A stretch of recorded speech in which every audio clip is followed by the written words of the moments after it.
In this video, our guest Chris Rawlings will be sharing with us Amazon product listing optimization tips. He will talk a lot about copy, what to write, what not to write, how to write the copy which engages your customer with your product. And also in this video, you will meet our video host, Lisette Lees, which works with different Amazon brands and helps them to run their stores.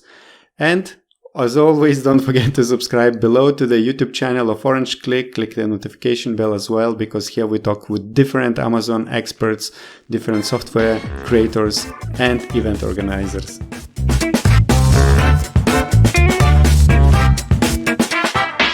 Hello, Chris. Nice to have you here on Orange Click channel again. How are you doing? Doing good. I'm glad to be back on the channel, Lisette, hanging with you. Awesome. So today you have something really exciting for all the sellers. You will talk about a new way of optimizing listings, from gathering keywords until like writing really engaging copy. So before we go and talk about that, could you please introduce yourself and tell us a little bit of your background? Yeah, sure. So I started selling on Amazon in 2015 with my first brand. Grew that to 7 figures within 18 months, and then piggybacked off the back of that to start a software company that then transformed into what I do now, which is run Sophie Society. And Sophie Society allows companies to kind of subscribe with us, become part of the society, then get high-level strategic insight from 7, 8, and 9-figure sellers that they then can use to chart the course of their business, while getting credits that they can use to spend as upgrades. And they can spend that on content like product photography and product video, and then also things like enhanced brand content and stuff like that. So yeah, we basically tell them what they need to upgrade, and then they spend credits to upgrade. For me, outside of Amazon, outside of Sophie, I'm a mentor in the Titan Network, which is a mastermind and masterclass, kind of a mind share, that in my opinion, it's the best mind share masterclass out in the network right now. I'm a mentor in it. A lot of other top sellers are mentors in it. And all of the best strategies that I use are basically, shared inside that network. So that's a wonderful place to be if you're trying to connect with like-minded sellers and mastermind and stuff like that.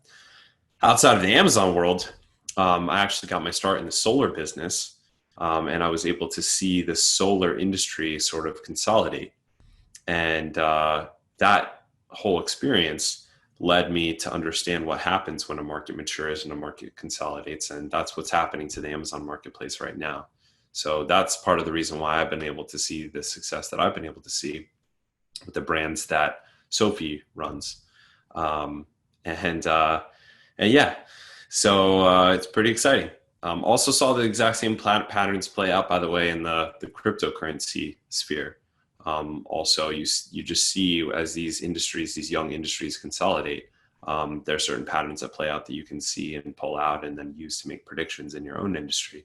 So it's been really interesting to do that in e-commerce over the past couple of years, and I've certainly benefited from it. And hopefully people that view this and watch your guys' content will benefit from that too. Awesome. Thank you so much for sharing really valuable information and really valuable tips, because it is really difficult to find good content out there, and it's great when we can have experts like you here to share your insights about different things Amazon sellers can implement to their business. So today you will talk about listing optimizations. Let's first just talk about why there should be like a new way of optimizing listings. Are the old things not working anymore at all, or you just have some kind of unique approach that just works so much better? Yeah, so last time I was on the show with you, actually, we talked about specifically enhanced brand content and A+ content. Everything that I delivered there, that was basically a 6-part formula that we created for how to create great A+ content based on testing and data. We tested a bunch of different configurations. We used hypotheses and experimented and came upon this formula based on what increased the conversion rate the best. from our testing. When it comes to listing optimization outside of enhanced brand content, which is one part of a listing, we take the same approach. So testing different things, everything from character count to how many keywords, to how to find the keywords, to the copy itself, what converts better. And the whole point of listing optimization when it comes to the copy part is that you need to simultaneously speak effectively to the algorithm and to the person. And so you're actually having two different conversations when you're writing a listing. One is what you're trying to communicate to the algorithm to help you index and rank. And the other conversation is what you're trying to communicate to the customer to make them buy. And the weird thing is that those have to be overlaid on top of one another. It's not like that just the back end search terms are the only things that get indexed and you could just talk to the algorithm by itself and then you could go talk to the people on the front end. It's not like that. It's fused, because most of the indexing comes from the front end of the listing. So the reason why this needs to be updated now is because Amazon, first of all, is getting better and better at identifying keyword stuff listings and punishing them for it. And then second of all, we've been getting better and better as a seller community, and certainly inside my company, Sophie, and all of the brands that we have, in testing out and finding out what works.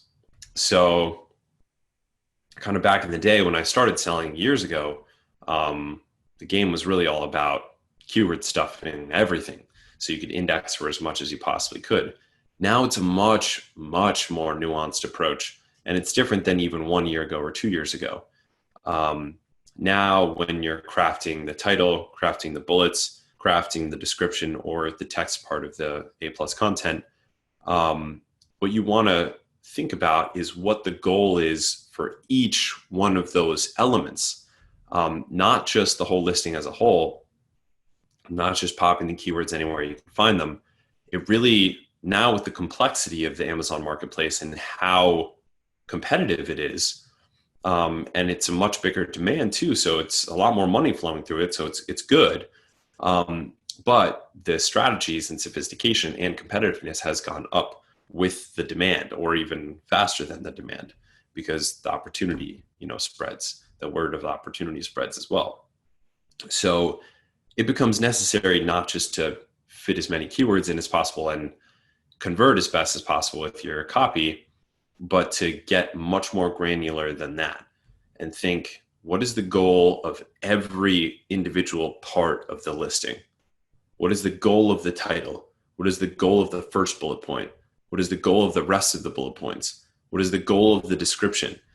And then you have to merge based on the priority, and we'll dig into all this, the priority of the keywords that you determine, the search phrases and the search terms, the search words, how to put them in there in order of priority based on the goal that each part of the listing is supposed to accomplish. So that's why it's that important, because it really has changed that much. When I made my first couple listings a couple years back, I just read a blog article and some YouTube videos, and I just cranked out the listing on my own. Now I think you have to really study the deep science of listing creation if you want your listing to convert well and be indexed well. Okay, yeah, I think that has been the thing, that sellers are just taking a list of keywords and just like stuffing them in, trying to make it look logical, but in some occasions they do not, they are not readable at all, actually. So if you think that an actual person has to read it and make a decision of a purchase based on that, then it doesn't work anymore, right? Exactly. Okay, yep. So from where can we start, like digging into it, to the formula? So what's the first thing that we would have to cover? Yeah, so before you begin to craft the listing, you have to complete your keyword research exercise. And there are now a lot of tools that allow you to do this, but because I know this viewership is likely majority of them are helium-10 users because it's kind of become the industry standard. I'll use that as an example. But there are a number of tools to do this, and we actually have an internal tool that we built that does it a sort of a different way, but very similar. So I'll use the helium-10 as an example. And when you're doing the keyword research, it's not just about coming up with a list of keywords. It's about coming up with a list of search phrases and then also search terms, search words. And those are kind of two separate lists and prioritized based on traffic and relevance, because there's this spectrum, right? There's, for your product, there's a keyword that is like the most high traffic keyword for your product. If I'm selling dog treats, the term dog treats is going to have the highest number of searches. That might have 200,000 searches. But my dog treats might be organic small dog treats for dark coated dogs or something like that. If I was to put in the search term organic dog treats for small dogs with dark coats, that'd be super relevant to my product, right? But it would be super low volume. So there's like a middle ground in there. So when you're doing your keyword research and you're using in the helium-10 example, you're using the magnet tool, you always want to you want to order and filter by the traffic that the keyword gets. Start at the highest traffic, but don't take the highest traffic one as your main one. When you're prioritizing your keywords, you want to find the highest traffic one that you can that's also hyper relevant to you. So in the example that we just said, we might leave out the dark coats thing, and we might just say organic dog treats for small dogs, because maybe that has 50,000 searches instead of 200,000 searches a month. And that's still a great volume. And that might be a space that we feel that we can own and get to page one for that. So that becomes like our primary target. But you're not just going to find terms that are relating to the product. You're also going to find terms that relate to the result of it. Like people are going to search, if this was to make their coat shiny, people are going to search like the benefit they want to receive, shiny coat treats or something like that. So you want to make sure you have a fusion in your top 5 keywords and search term phrases of products, but also the benefit and the results. Because not only does this is where the overlap happens. You want to be able to sell while speaking to the algorithm at the exact same time, not separately. If you're doing your selling and then you're doing your keyword stuffing, and there are some sellers that still do this, that's going to be a lot less efficient, and eventually you'll get squeezed out than if you're creative enough and you do the deep enough research to find the terms that overlap. So that's why you want to look through, when you're sorting by impressions, the terms that relate to benefits, because then you're hitting 2 birds with 1 stone. You're speaking to the benefit that people are searching on Amazon in the highest volume, and you're also going to convert the best, because the whole idea of describing a product is benefits and features.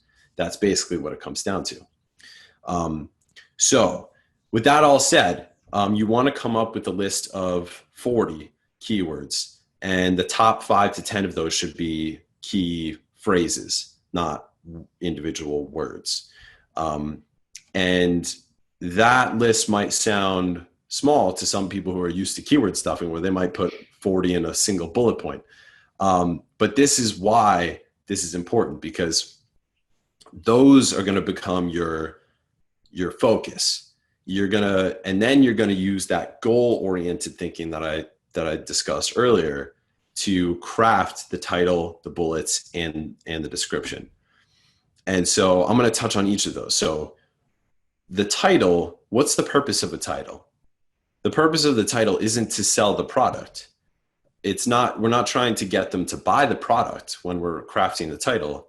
All we're trying to do is get them to click. That's actually the purpose of the title. So there's the indexing. The title is the most indexed, has the most indexing power of the whole listing. Then the bullets, then everything else. So there's the indexing. That's very important to have your top most important search phrases in the title. And the way we do it, that we've had the best success with, like I said, through testing hundreds and hundreds of listings, is splitting the title into 3 parts.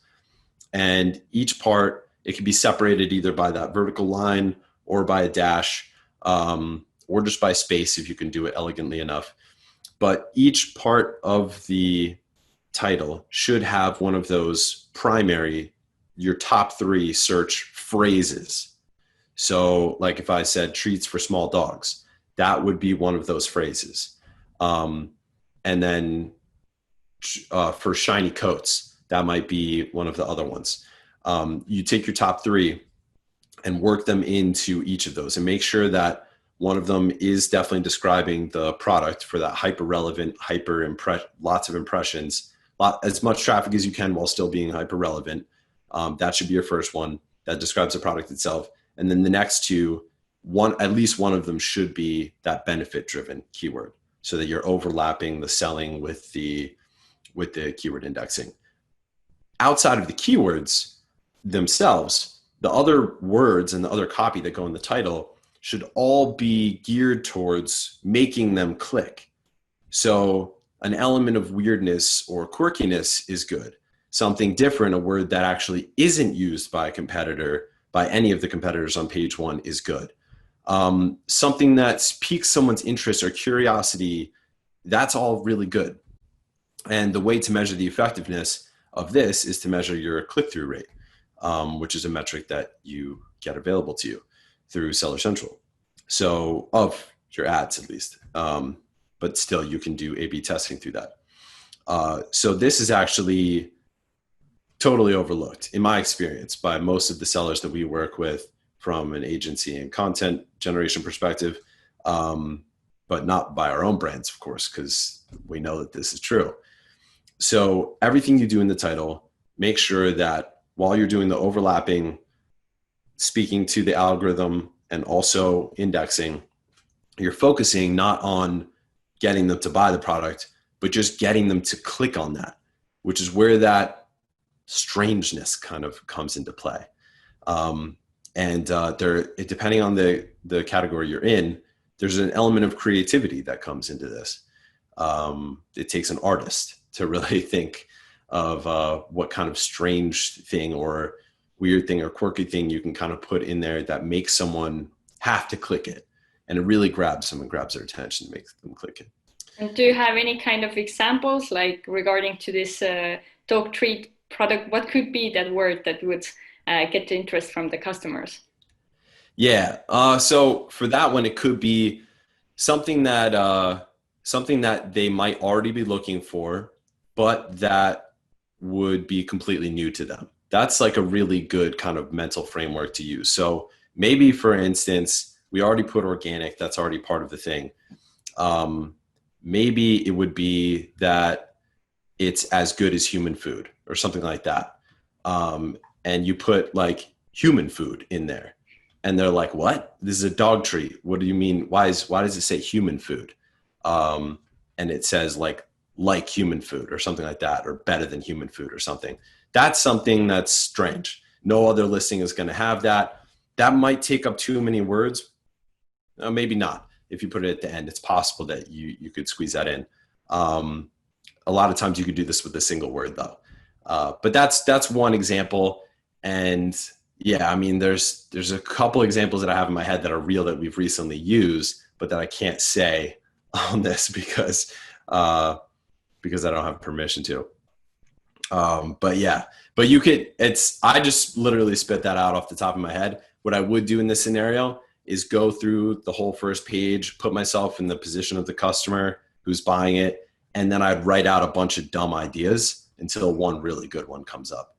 And then I'll split test a couple, especially if this is an ASIN that's like really has potential and can be like a big money winner. It's not just, an add-on to another ASIN or something like that.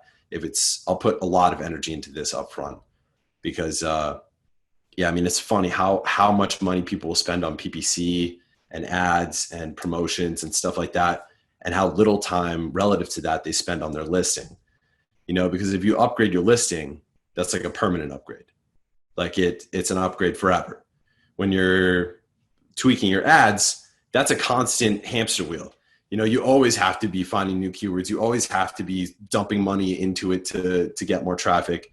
That's like putting nitrous in your car. Every time you fill up gas, you got to put nitrous in it to make it faster. Well, upgrading your listing would be, in this metaphor, more like putting a new engine in your car. You don't have to put nitrous in every time you put gas in to make it go faster. You got an upgraded engine. You got 2 more cylinders permanently. It's faster forever.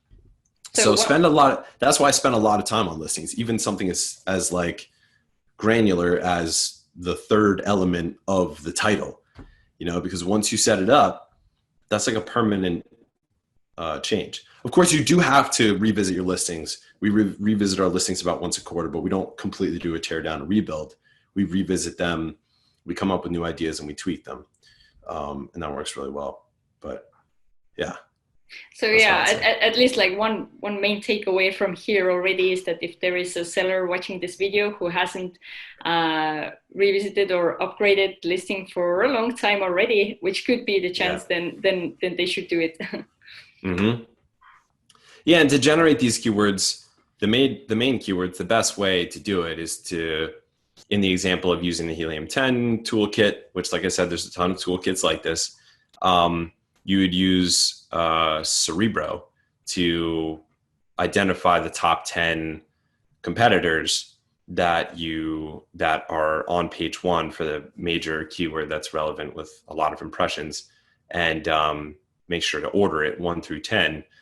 And you generate a list of keywords from that, a huge list of keywords. It's going to be like tens of thousands. And then once you generate that, you whittle it down.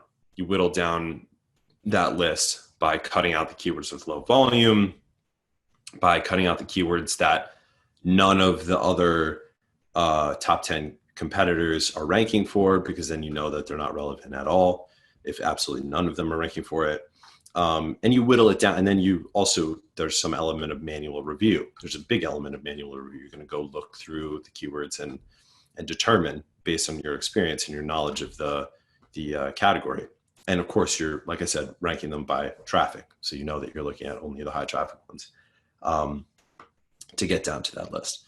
So the tools in the Helium 10 toolkit would be Cerebro, the keyword tool, the keyword research tool, which is Magnet, and then Scribbles, when you're writing the listing, is a really good tool to help you make sure that you use the keywords and you cross them off as you're using them. But yeah, those make the process that I just laid out a lot easier. So yeah, and then when it comes to the bullet points, when it comes to writing to the people, so the purpose of the bullet points, that's kind of like the heart of the listing, really, because it has a whole lot of indexing power, but it's also where the shopper spends their first breeze over the listing. They're not going to read them deeply, but they are going to breeze over them first, quickly. They scan the images, they breeze through the bullet points, then they scroll all the way down to the reviews, then they scroll back up, and on the way up, hopefully they get hit by your A+ content. That's the shopper behavior that you should be designing to. So while the title's purpose was to get the click, the bullet's purpose is effusion. The bullet's purpose is you are selling at this point. You are trying to get them to buy. You want to make them take an action, which is either to add to cart or to buy now. Click buy now. Those are the actions that you want them to take. The only other action would be add to their wish list. But yeah, so in this case, lead with benefits, then go to features. So in these writing these bullet points, you have the keywords in front of you, and then you use them to craft out a story of the benefit of the product and then the feature that relates to that benefit. So it's not feature then benefit. That's the way that marketing school teaches you. What's the feature that the product has? What's the benefit of that feature? You have to reverse that completely. So start with the benefit. What will the customer receive? How will their life change by using that product? And then what's the feature of the product that produces that benefit? So for this one, maybe it's extend your dog's life by 1 year or something like that. And that might be backed up by a real study that like dogs who, I don't know, eat organic meat end up living an average of 1 year longer or something like that. It'll extend the life of your dog. And then that's the benefit that they receive. The feature is we use all organic meat sourced locally in the USA from grass-fed animal farms. So that's what you want to write out, but you have to craft that exact same message with the keyword list that you just determined. So you might not use those. You're not going to use those exact words. You're going to say that exact same thing that I said, but in different words, using the words from the list that you have, that you generated. That's the art. So benefit, then the feature that describes the benefit, all with as much as you can using the words from this list. And that's where it becomes like this very artistic thing. Another source that you have to make sure that you hit before you're writing the bullet points is your top 5 competitors that are doing the most sales for your primary keyword.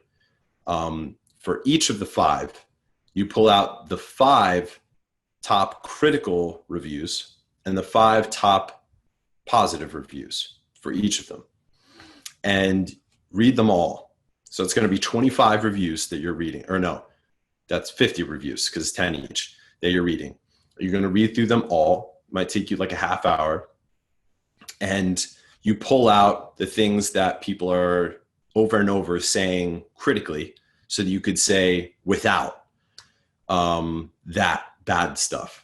And you're going to pull out all the things that people are saying that they're using it for, so use cases, and their favorite parts about it. So what they're saying is good about it, and use that exact language, the language that your customers use. So for the parts that are not in your list of keywords that you generated earlier on, you're going to fill in the gaps using the customer's own words from those reviews, and make sure that they are legit reviews and that they're not obviously fake. Well, a lot of them are going to be, so you have to be careful to filter through that. So that's how you fill it all in. And by the way, that without part, that's really, really important. That's a huge part of the sell. So benefits, features. In this case, the benefit is give your dog a longer life. The feature is we use only organic grass-fed meat sourced in the USA. And then we might have found out through looking at all these critical reviews that a lot of people said, I did my research and I found out that these dog treats have like plants with pesticides on them or something like that. And that can like kill your dog or cause cancer or whatever. So, and you might have seen that word pesticides like 4 or 5 times. Maybe it's not pesticides, maybe something else. But in this case, we would say without the use of pesticides right in there. And that basically quells their fears, especially when they're looking at other listings, because Amazon is more and more encouraging browsing behavior, making people click off your listing and then back onto it.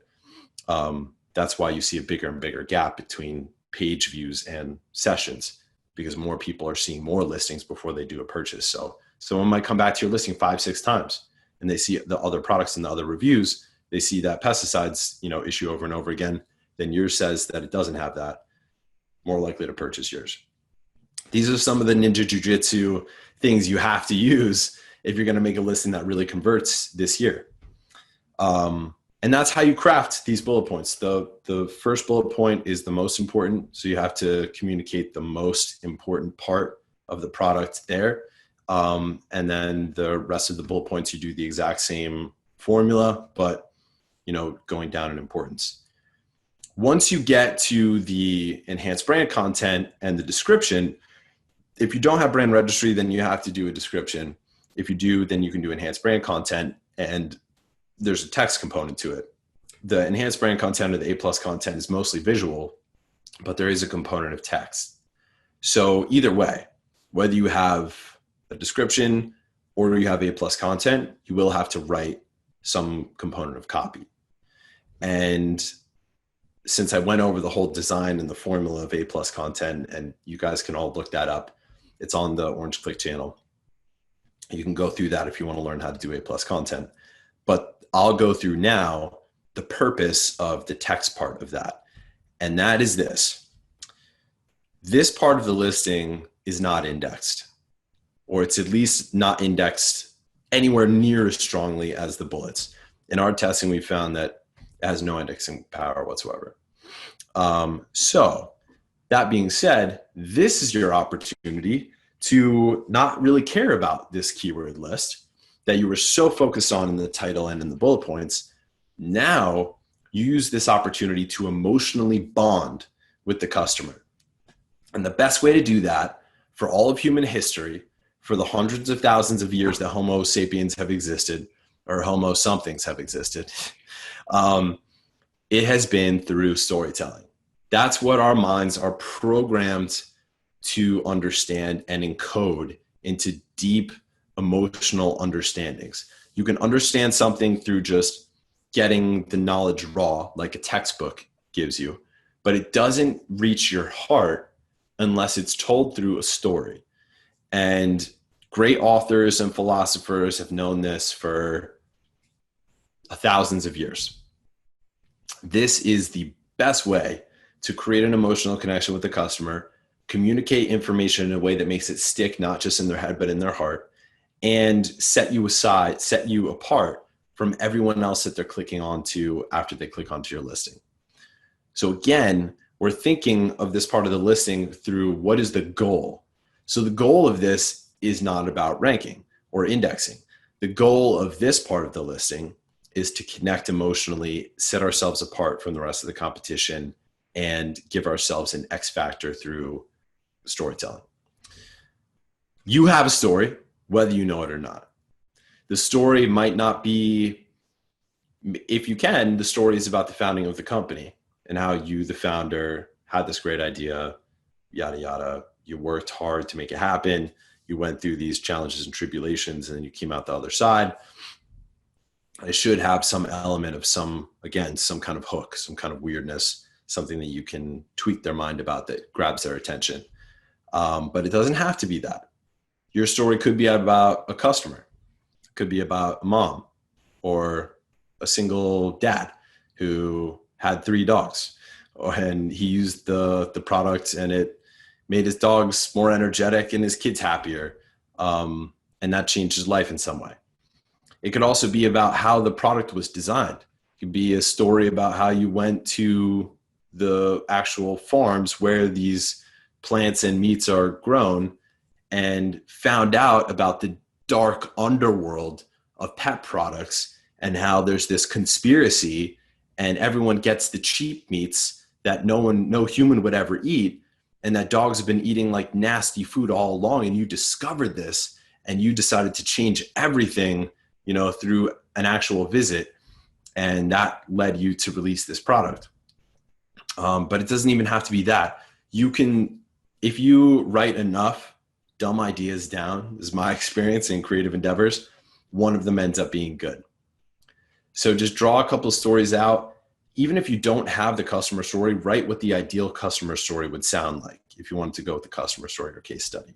Then go out to your customer list and get that story. Get that ideal story.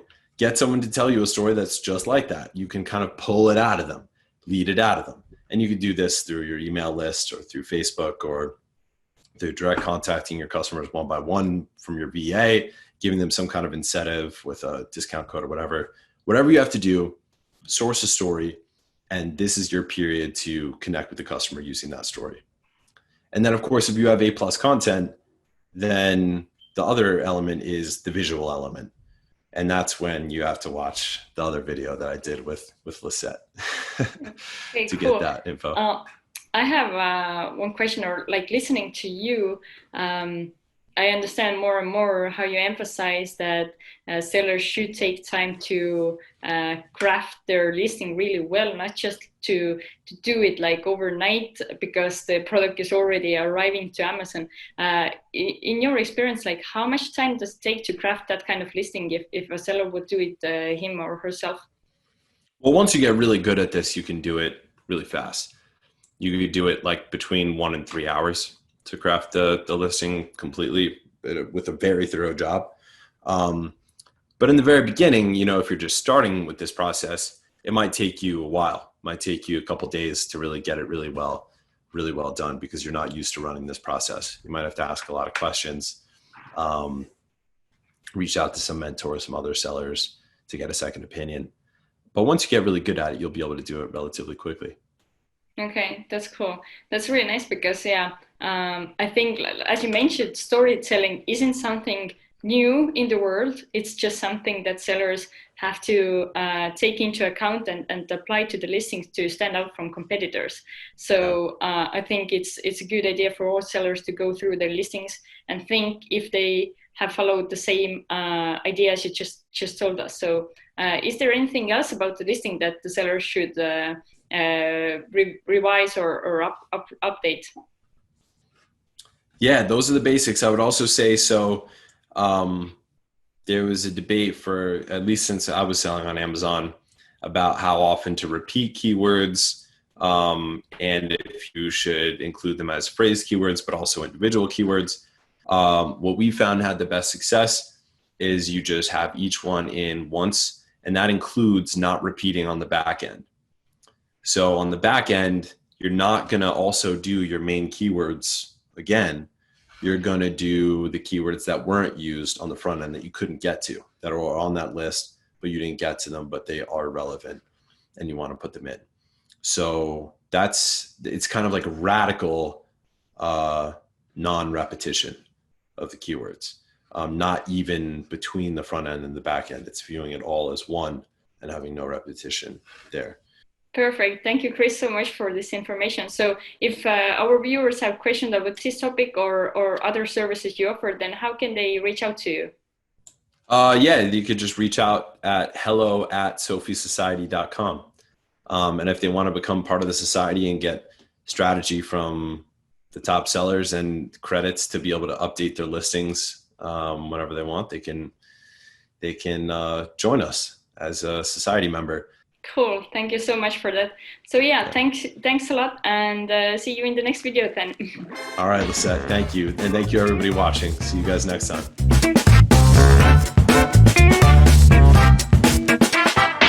I hope this video was useful for you, and if you like to listen to more conversations with different Amazon experts, Amazon software creators, for sellers and event organizers, don't forget to subscribe below to the YouTube channel of Orange Click. Click the notification bell as well, and see you in the next video.